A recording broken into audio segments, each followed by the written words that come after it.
हर हर महादेव, जय माता दी। दोस्तों, कैसे हैं आप सभी दर्शकों। पूज्य गुरुदेव द्वारा मंगलवार के दिन हनुमान चालीसा का पाठ यदि आप इस तरीके से करते हैं तो यकीन मानिए कि आपकी बड़ी से बड़ी मनोकामना पूर्ण होकर ही रहती है। दुनिया का ऐसा कोई कार्य नहीं जो इस तरीके से अगर हनुमान चालीसा के पाठ को करने से ना हो। हनुमान जी कलयुग के एकमात्र ऐसे देवता हैं जो भक्तों की सारी मनोवांछित इच्छाओं को तत्काल ही पूर्ण कर देती हैं। यानी कि जो हनुमान जी की थोड़ी सी पूजा अर्चना कर लेता है, उसी से हनुमान जी प्रसन्न होकर भक्तों की सारी मनोकामनाएं पूर्ण कर देती हैं। परंतु गुरु जी कहते हैं कि कई सारे भक्त ऐसे होते हैं जो हनुमान चालीसा का पाठ करते हैं, फिर भी उनकी इच्छाएं पूर्ण नहीं हो रही है। तो उसके लिए जरूरी होता है सही विधि से हनुमान चालीसा के पाठ का करना। यदि आप सही विधि से हनुमान चालीसा के पाठ को करते हैं तो ऐसा हो नहीं सकता कि आपकी इच्छा पूर्ण ना हो।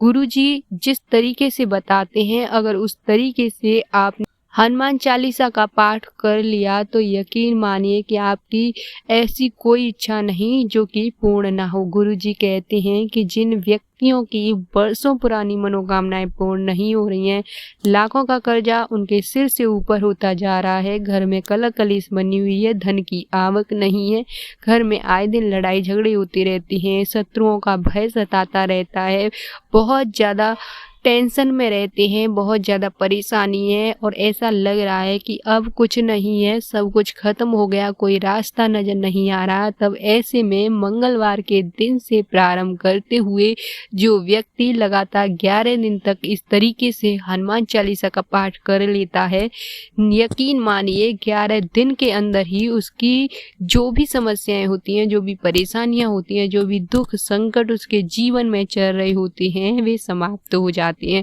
छोटे मोटे दुख तकलीफ तो हर किसी के जीवन में आती हैं, परंतु कई बार ऐसी विकट परिस्थितियां हो जाती हैं जिनसे समझ ही नहीं आता कि कैसे निकला जाए। तो ऐसे में भगवान को अवश्य स्मरण करना चाहिए और उनकी पूजा अर्चना अवश्य करनी चाहिए।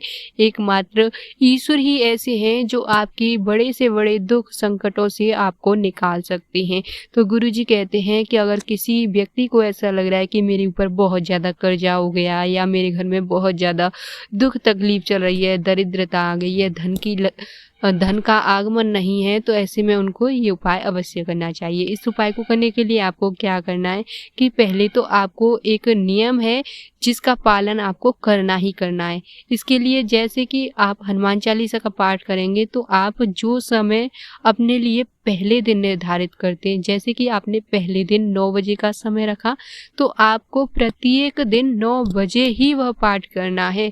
ऐसा नहीं है कि पहले दिन 9 बजे किया और दूसरे दिन आप 8 बजे कर रहे हैं या 10 बजे कर रहे हैं। नहीं, आपको एक नियम के अनुसार ही इस पाठ को करना है, मतलब गलती नहीं करनी है। तो आप सुबह भी कर सकते हैं, शाम भी कर सकते हैं। ज़रूरी नहीं कि आप सुबह नहीं कर पाए तो शाम को भी नहीं कर सकते, नहीं।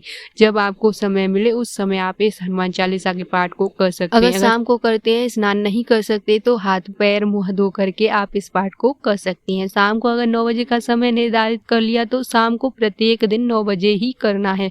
सुबह किया तो सुबह जितने बजे आप प्रारंभ करते हैं उतने ही बजे प्रत्येक दिन आपको करना है। इस नियम का आपको विशेष ध्यान रखना है, इसलिए मैं आपको पहले ही बता दे रही हूँ। दर्शकों, आपको एक विशेष जरूरी बात बता दूं कि आप इस पाठ को कभी भी किसी भी मंगलवार से प्रारंभ कर सकते हैं। इस पाठ को करने के लिए आपको करना क्या होगा कि आपको सुबह सुबह स्नान आदि करने के बाद आप जब भगवान हनुमान जी के सामने जाएंगे, अपनी दैनिक पूजा से निवृत्त हो जाएंगे, तो आपको करना क्या है कि आप हनुमान जी की एक प्रतिमा लेंगे या फिर हम मंदिर में भी जा सकते हैं। मंदिर पास में नहीं है तब आप ये घर में कर सकते हैं। अगर मंदिर पास में है तो आप ये उपाय मंदिर में करें।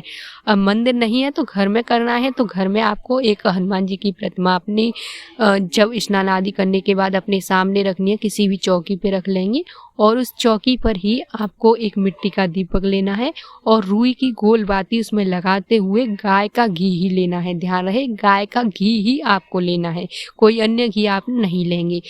11 दिन के लिए कहीं से भी व्यवस्था करें, कैसे भी व्यवस्था करें, गाय के घी की ही व्यवस्था करें और उस गाय के घी को उस दीपक में डाल करके उस दीपक को जला देंगे। और एक टाइम आप नोट कर लेंगे, जिस टाइम आप ये उपाय कर रहे हैं, मतलब ये पाठ कर रहे हैं, उस टाइम को नोट कर लेंगे और प्रत्येक दिन उसी टाइम के अनुसार आपको ये पाठ करना है।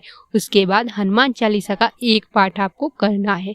ऐसे ही आपको प्रत्येक दिन उसी टाइम टेबल के आधार पर हनुमान चालीसा का पाठ करना है। 11 दिन तक लगातार आप ये पाठ करेंगे। जब 11 दिन पूर्ण हो जाएंगे तो 11वें दिन आपको उसी तरह से हनुमान चालीसा का पाठ करना है। और हनुमान चालीसा का पाठ करने के बाद आपको करना क्या है कि आपको 108 बाती का दीपक बनाना है। 108 बाती लेनी है।